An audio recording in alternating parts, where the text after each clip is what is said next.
Hello everyone, just sharing my happiness with you all. Can you see these, my little strawberries? Cause they're cute. मैले यो last time यो plant चाहिँ सानो plant लिएर आएको थिएँ BNQ बाट just for the experiment.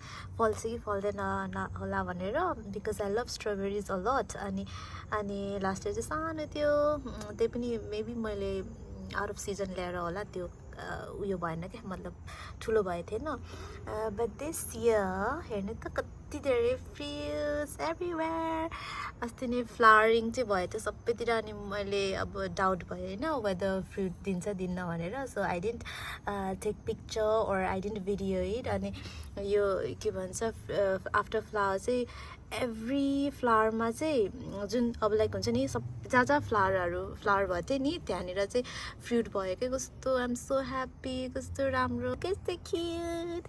So this is my first time doing this gardening and all. I'll show you other my gardening videos as well. मैले कति धेरै भेजिसहरु फलाएको छु, but then I'll be sharing later. Have a nice day. Have a strawberry day. Bye.